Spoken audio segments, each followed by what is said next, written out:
Oke, ada pertanyaan sampai sini? Pak mau nanya Pak, Ya. untuk kriptografi ini pembahasannya kayak gimana Pak? Contohnya Pak.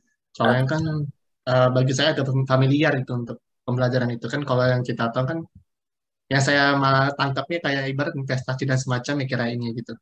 Apa? Kayak kayak eh, main kayak kripto gitu ada semacamnya gitu. Kira Oh, saya I mikir gitu. see. Oke, kriptografinya ketukar ya. Sip, makasih. Siapa ini? Arya ya? Iya Pak. Oke, pertanyaannya bagus ya. Mungkin istilahnya sedikit beririsan ya. Yang sekarang lagi populer itu blockchain, ada cryptocurrency gitu kan. Nah, mungkin dianggapnya kriptografi itu ke arah sana gitu. Nah, saya klarifikasi bahwa kriptografi sama cryptocurrency itu beda. Oke. Nah, blockchain, cryptocurrency dan lain-lain itu masuk ke applied computer science juga, yaitu ilmu yang baru ya yang berkembang. Dia manfaatin distributed distributed system juga. Kenapa? Blockchain sendiri kan sebenarnya distributed ledger ya. Nah, ada pencatatan tapi pencatatannya nggak terpusat, nggak di server. Oke. Jadi ada beberapa orang, beberapa node gitu. Mereka saling sharing sharing informasi. Kalau ada transaksi dicatat ke semua node yang terlibat. Jadi nggak ada yang bisa curang nih. Wah, saya mau ngedit duit saya tadinya 100, saya ubah jadi 10.000 gitu. Nggak bisa. Karena yang lain tidak mencatat hal itu. Cuma catatan kita aja yang berubah. Itu nggak diakui, nggak valid. Nah, blockchain itu kayak gitu. Cryptocurrency, ya cryptocurrency yang populer, Bitcoin, Ethereum, Monero dan lain-lain, ya sekarang udah banyak yang koin-koin kecil, bahkan ada koin abal-abal, ya yang dia ICO, nyari nyari nyari pendanaan dari umum terus tiba-tiba ngilang itu banyak. Makanya hati-hati buat teman-teman ya, cari ilmunya dulu baru kalau misalnya emang mau investasi di sana silakan aja. Saya nggak ngelarang ya, saya juga nggak merekomendasikan, tapi kalau mau melakukan sesuatu cari tahu dulu ya. Jadi belajar dulu apa sih yang kita mau mau lakukan di situ, baru mau nyemplungin silakan aja. Nah, cryptocurrency itu dia manfaatin blockchain sebagai pencatatan transaksinya, ya. Makanya dianggap lebih aman daripada bank sentral, ya. Kalau bank kan terpusat ya, server base. Semuanya ngirim data ke server, dicatat di server satu itu ya. Entah kalau di sana emang ada backup dan lain-lain, itu urusan urusan berbeda karena yang nguasain tetap si institusinya satu doang. Si klien ya nasabah itu nggak punya andil apa-apa, nggak punya kontribusi apa-apa terhadap catatan tadi.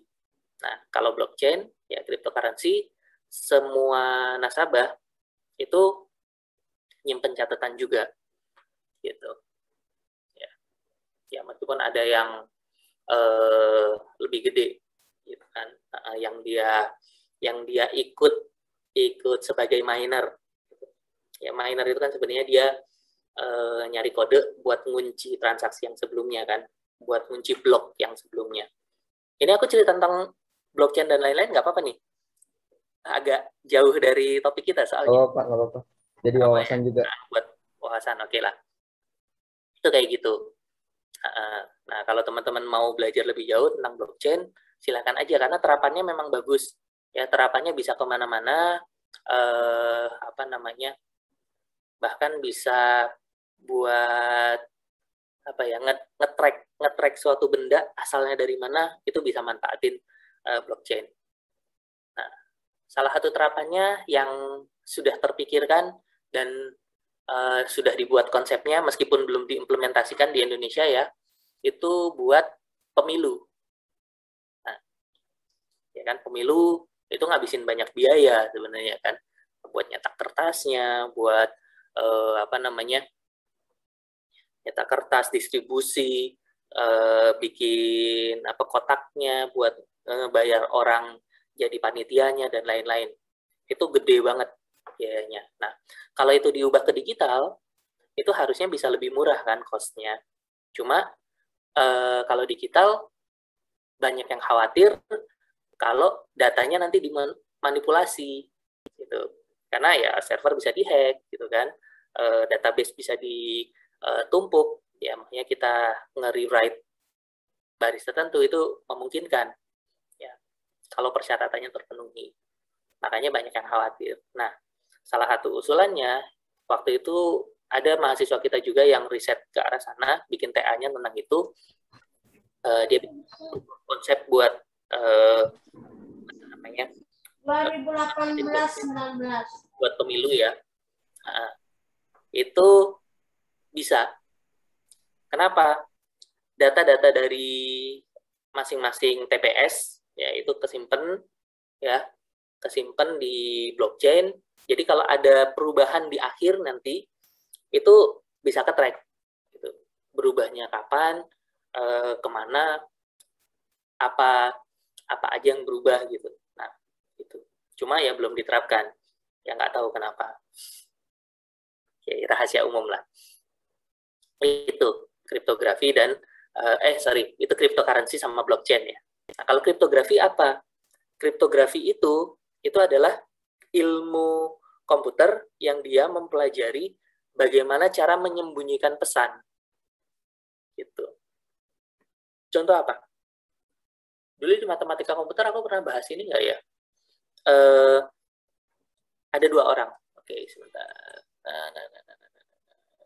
Aku coret-coret ini dulu deh. Ada 2 orang. Anggaplah si A sama si B. Ya.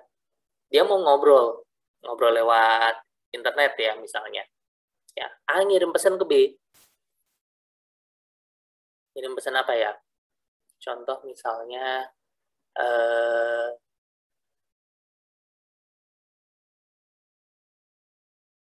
siang ini makan yuk.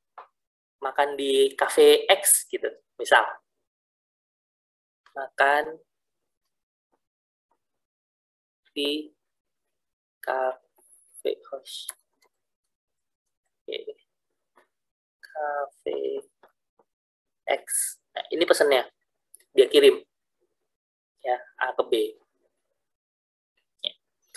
Nah, kalau misalnya pesannya dikirim plain, gini aja dikirim, maka bisa jadi ada pihak ketiga yang menginterupsi pesan tersebut. Ya, si orangnya C lah misalnya. C ini dia nggak suka kalau si A sama si B sendirian nggak ngajak-ngajak dia. Tapi A sama B-nya nggak suka si C. Gitu, makanya jarang diajak. Misal, dia nge-intercept pesannya, dia baca, oh si A sama si B mau makan di cafe X. Ya udah, waktu si A sama si B lagi makan, C-nya tiba-tiba datang. Itu bisa. Ya, itu hal yang tidak diharapkan kan. Karena pesannya dikirim sebagai plain text. Nah, supaya nggak ketahuan gimana? Diubah. Pesannya diubah sedemikian rupa sehingga hanya A dan B yang tahu. Itu kriptografi. Ya. Paling gampang gimana? Oke, ini agak berantakan karena belakangnya ada tulisan lagi ya. Aku pakai whiteboard deh. A, B, teksnya adalah teksnya apa tadi? Makan di cafe X ya. Oke, aku pakai huruf gede semua soalnya biar gampang. Kalau sebenarnya sih dia pakai ASCII aja nggak masalah. Ya, mau huruf gede, huruf kecil, pakai angka, spasi dan lain-lain itu bisa.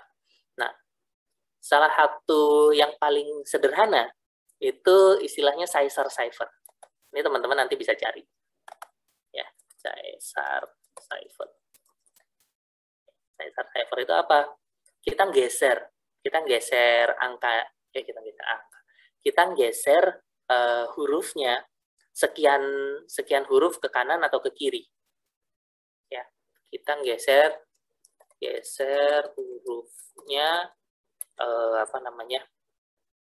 K buah sebanyak K. Nah, K-nya ini adalah kuncinya. Dan kuncinya yang tahu cuma A sama B. Misal, A sama B sepakat. Oke, kuncinya 5 ya. Berarti setiap pesan yang disampaikan, itu digeser 5 huruf ke kanan. Ya. M jadi apa? M, K, L, M, N, O, P, Q, R. Jadi R. A, B, C, D, E, F. Jadi F. K, L, M, N, O, P. P. Ya, kayak gitu. N, K, L, M, N, R, S berarti ya. Spasi D-nya jadi I, E, F, G, H, I. Oh, ya benar. I-nya jadi J, L, M, N. Ya, maaf. Masih cara tradisional buat ngitungnya. Karena lebih cepat. Karena cuma sedikit ya. Kalau banyak, itu ya tinggal di coding aja, dibaca apa namanya ordonya ya, dibaca angka ini representasi bilangan di ASI-nya berapa, ditambahin sekian, habis itu dibalikin lagi, kayak gitulah. KV, K tadi P ya, A itu jadi F, F jadi G, H, I, J, K, K, E, F, G, H, I, J, X. Nah, kalau X, Y, Z, habis kan, dia muter lagi, A, B, C, C. Oke. Nah, misalnya teman-teman adalah si C, ya, si orang yang menginterrupt tadi. Kalau teman-teman dapat pesan kayak gini, paham nggak apa yang akan dilakukan A sama B? Enggak kan? Bingung. Nggak apa-apa. Ini apaan sih? Coret-coretan doang gitu, huruf-huruf nggak jelas. Gitu. Nah, padahal di dalamnya ada informasi. Informasinya apa? Ini. Gitu. Ini kita sebut sebagai ciphertext. Ya. Ciphertext. Apa namanya? Teks yang sudah dikodekan. Prosesnya dari sini ke sini itu namanya encode. Ya. Encoding. Nanti waktu si B nerima RPFFFF dan seterusnya, dia tahu kuncinya 5, dia tinggal balikin. Ya, proses itu namanya decode. Waktu dibalikin, B-nya dapat pesan bahwa oh makan di kafe. Oke, yuk makan. Ya, jam 11 sebentar lagi kan makan kan. Nah, sabar sejam lagi. Oke, jadi kayak gitu kriptografi. Ya, bentuk paling gampangnya. Ya. Terapannya kemana? Komunikasi internet pakai itu semua. Ya, waktu kita mau akses dari satu komputer ke komputer lain, kadang-kadang pakai SSH, ya kan? Ada kuncinya, ya, yang SHA 256 atau sejenisnya, itu kriptografi. Ya. Tapi terapannya nggak terbatas di situ. Ya, kita bisa nyembunyiin pesan di dalam gambar juga. Ada gambar orang lah ya. Kalau gambar kan kodenya lebih banyak. Nah, itu bisa diselipin pesan di situ.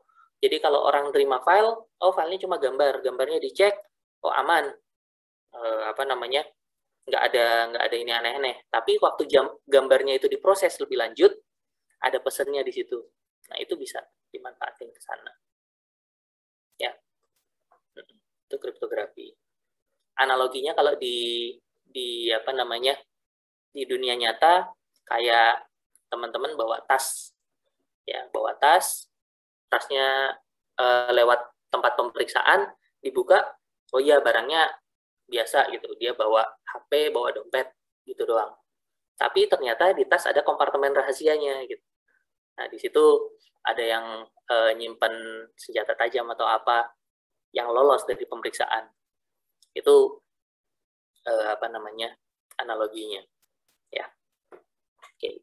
Jadi beda ya, kriptografi sama cryptocurrency. Oke.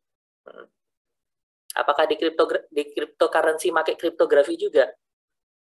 Bisa jadi, gitu. Tapi proses ininya beda sih. Nah, kalau cryptocurrency itu dia manfaatinya blockchain sebagai basis datanya dia. Makanya disebut sebagai cryptocurrency. Nah, kriptonya di mana? Kripto itu kan tersembunyi ya artinya. Kriptonya di mana? kriptonya adalah si usernya nggak tahu user lain siapa, gitu. Ya, dia cuma tahu dompetnya dompet alamat ini, tapi siapa yang orangnya siapa itu nggak tahu. Kalau di bank kan ketahuan semua kan, datanya ada tuh rekening ini yang megang adalah si ini. Gitu. Nah kalau di cryptocurrency itu nggak, anonimus semuanya, gitu. Yang ketahuan cuma banknya. Makanya banyak yang manfaatin buat kegiatan-kegiatan ilegal itu juga karena itu. Ya itu plus minusnya ya. Suatu teknologi itu bisa jadi jelek, bisa jadi bagus, tergantung gimana makainya. Gitu. Oke, ada lagi yang mau ditanyakan terkait ini?